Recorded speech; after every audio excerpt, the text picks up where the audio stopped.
Theodore Seuss Geisel, also known as Dr. Seuss, he was a man of many talents.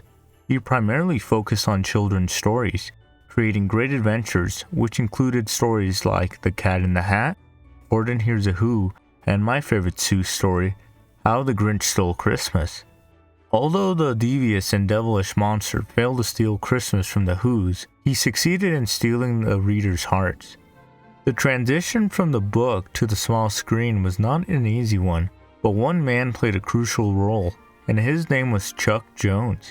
Buckle up as we go through how the famous Grinch TV special was made.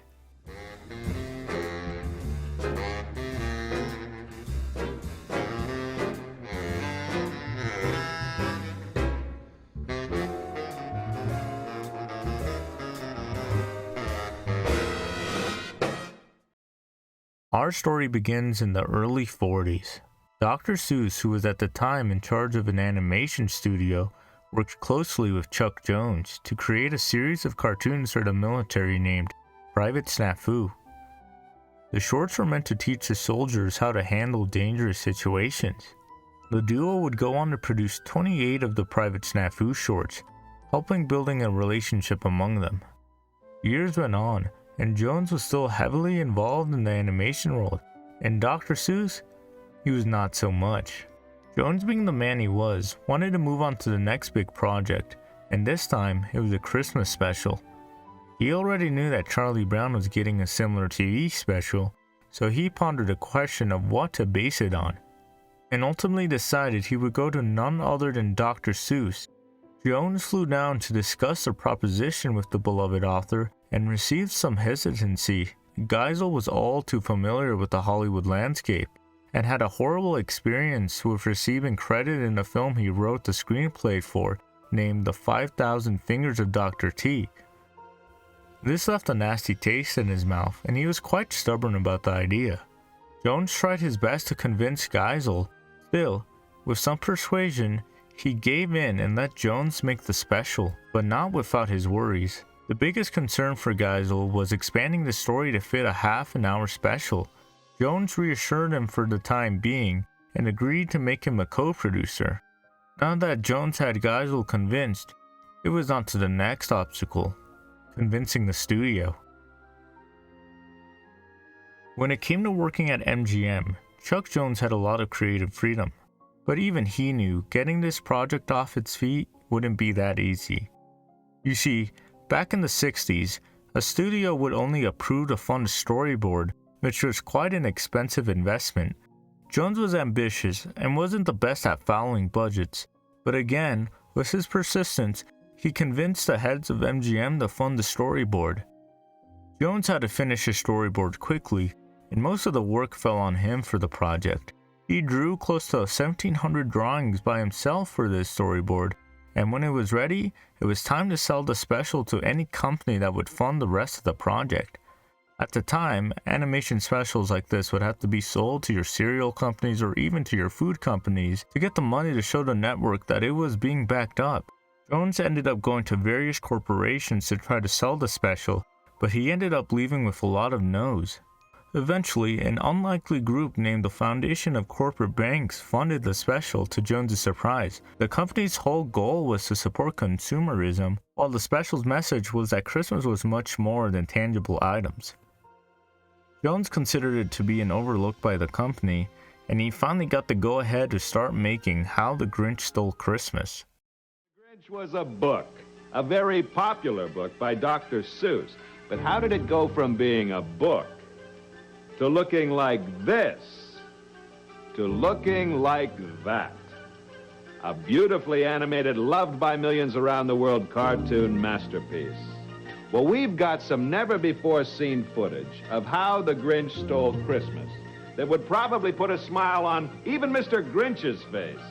And we've rounded up some of the people in the know to let us in on the secrets of the infamous Mr. Grinch. So let's get to them. Now that production had started, one of the most important parts of the TV special for Jones was getting the right voice. In the mind of the famous cartoonist, he can only envision one person who could play the Grinch, and it was Boris Karloff.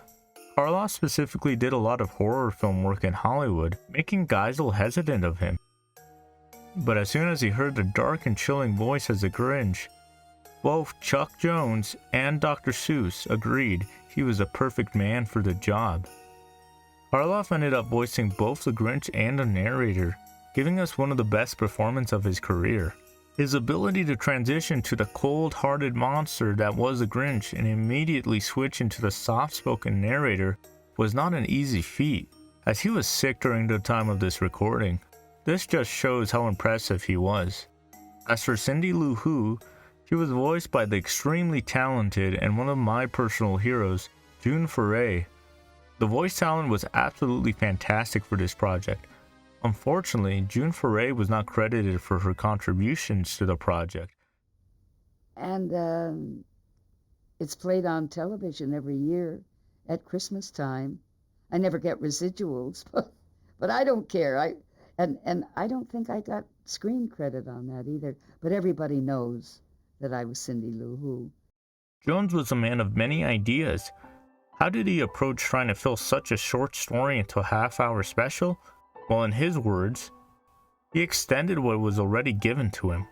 The character of Max was crucial to this, and scenes where Max was shown, like when the Grinch is making his Santa Claus costume, little jokes and gags were added to help, bringing some personality to the special, but also it helped to extend it.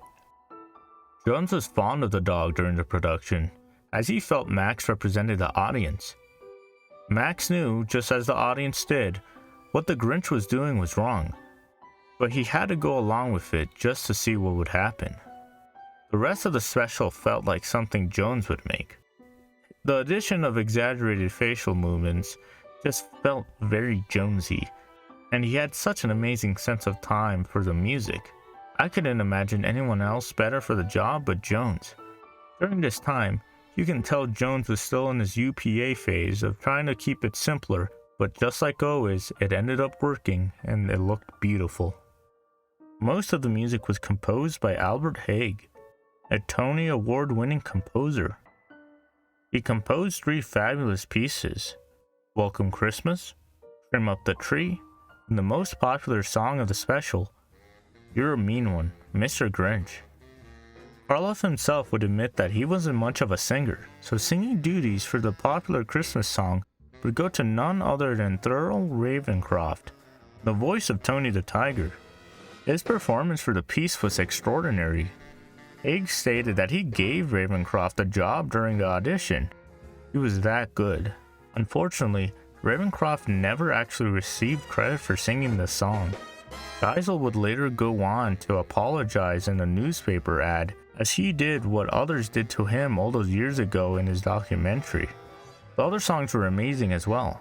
Welcome Christmas was the one that actually helped put Geisel's hesitancy to rest, and he ended up truly supporting the project. This was a crucial piece of animation. The estimated cost to make this TV special was around $300,000, which would be over $2 million by today's standards. Jones and many people worked on this project, and they did a fantastic job, and cementing how the Grinch stole Christmas as a holiday must watch.